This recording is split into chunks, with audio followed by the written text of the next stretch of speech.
Assalamualaikum warahmatullahi wabarakatuh.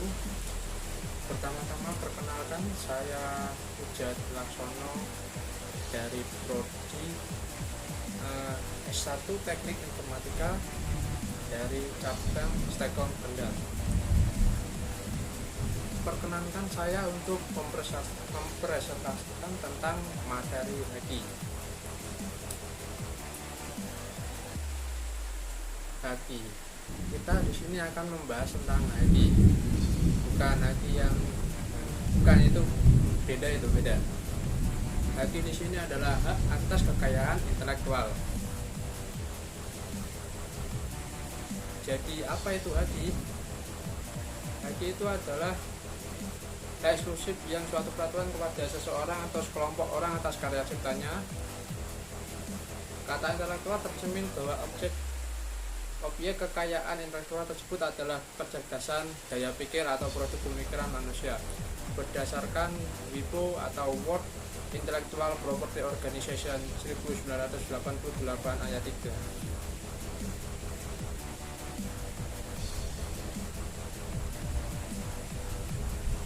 Secara sederhana, haki mencakup hak cipta, hak paten, dan hak merek. Dan dilihat secara lebih rinci lagi, hak merupakan bagian dari benda. Saidin 1995, yaitu benda tidak berwujud atau imaterial. Haki yang termasuk dalam bagian hak atas benda tak berwujud, paten, merek, dan hak cipta. Sedangkan dalam bagian hak atas benda berwujud berupa informasi, ilmu pengetahuan, teknologi, seni, sastra, keterampilan, dan sebagainya yang tidak mempunyai bentuk tertentu. Haki dibagi dalam 4 prinsip, yaitu prinsip ekonomi, prinsip keadilan, prinsip kebudayaan, dan prinsip sosial. Prinsip haki. Prinsip ekonomi, yaitu hak intelektual berasal dari kegiatan kreatif suatu kemauan daya pikir manusia yang diekspresikan dalam bentuk yang akan memberikan keuntungan. Jadi dalam prinsip ekonomi, haki ini adalah sesuatu yang bisa memberikan keuntungan bagi penciptanya atau orang lain yang diberikan hak khusus. Yang kedua ada prinsip keadilan. Di dalam menciptakan suatu karya atau orang yang bekerja menghasilkan dari kemampuan intelektual dalam ilmu pengetahuan, sastra, dan seni akan mendapatkan perlindungan dalam pemilikannya. Jadi hasil karya pemikiran dari seseorang pencipta akan mendapat perlindungan hukum. Misalnya kasus pencurian karya atau plagiarisme. Yang ketiga ada prinsip kebudayaan. Perkembangan ilmu pengetahuan, sastra, dan seni untuk meningkatkan kehidupan manusia. Jadi haki ini bertujuan untuk meningkatkan tingkat kehidupan manusia. Selanjutnya dari karya itu akan timbul suatu gairah hidup. Yang terakhir adalah prinsip sosial. Hak yang diakui oleh hukum dan telah diberikan pada individu merupakan satu kesatuan sehingga perlindungan diberikan berdasarkan keseimbangan antara individu dengan masyarakat. Lalu, secara umum hak kekayaan intelektual terbagi menjadi 2 kategori. Yang pertama ada hak cipta dan hak kekayaan industri. Hak cipta yaitu hak khusus bagi pencipta untuk mengumumkan atau memperbanyak ciptaannya.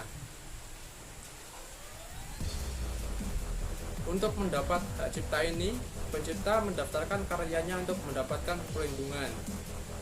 Namun tidak ada keharusan untuk mendaftarkannya. Pendaftaran hanya diperlukan untuk keperluan pembuktian belaka. Dengan demikian, begitu suatu ciptaan berwujud, maka secara otomatis hak cipta melekat pada ciptaan tersebut. Biasanya publikasi dilakukan dengan mencantumkan tanda hak cipta.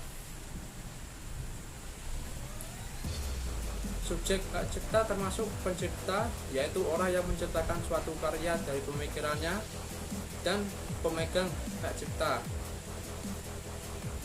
Ini adalah pencipta serta orang-orang yang diberikan hak khusus untuk dapat menggunakan ciptaannya. yaitu objek hak cipta adalah ciptaannya dari seorang pencipta. Hak cipta ini diatur dalam Undang-Undang Nomor 19 Tahun 2002. Kemudian kategori lainnya adalah hak kekayaan industri. Hak kekayaan industri merupakan hak atas kepemilikan aset industri. Hak kekayaan industri ini meliputi beberapa hal, yaitu yang pertama ada hak paten, yaitu hak kepada investor dalam ide-ide perkembangan teknologi sehingga menemukan hal baru. Jadi hak paten ini biasanya dikhususkan dalam bidang teknologi yang kemudian diatur dalam Undang-Undang Nomor 14 Tahun 2001. Yang kemudian ada hak merek.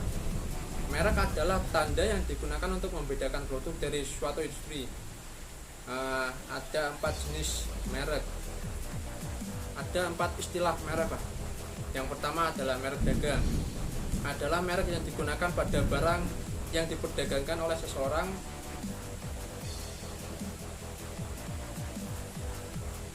atau beberapa orang secara bersama-sama atau badan hukum untuk membedakan dengan barang-barang sejenis lainnya. Kemudian merek jasa, yaitu merek yang digunakan pada jasa yang diperdagangkan oleh seseorang atau beberapa orang secara bersama-sama atau badan hukum untuk membedakan dengan jasa-jasa sejenis lainnya. Kemudian ada merek kolektif, adalah merek yang digunakan pada barang atau jasa dengan karakteristik yang sama yang diperdagangkan oleh beberapa orang atau badan hukum secara bersama-sama untuk membedakan dengan barang atau jenis lainnya. Hak atas merek adalah hak khusus yang diberikan negara kepada pemilik merek yang terdaftar dalam daftar umum merek untuk jangka waktu tertentu, menggunakan sendiri merek tersebut atau memberikan izin pada seseorang untuk atau beberapa orang secara bersama-sama atau badan hukum untuk menggunakannya. Hak merek ini diatur dalam Undang-Undang Nomor 15 Tahun 2001. Yang kemudian ada desain industri, desain tata letak sirkuit terpadu, rahasia dagang, dan indikasi. Cukup sekian presentasi Haki kali ini. Maaf jika ada kesalahan kata dan beberapa lainnya yang kurang berkenan. Wassalamualaikum warahmatullahi wabarakatuh dan terima kasih.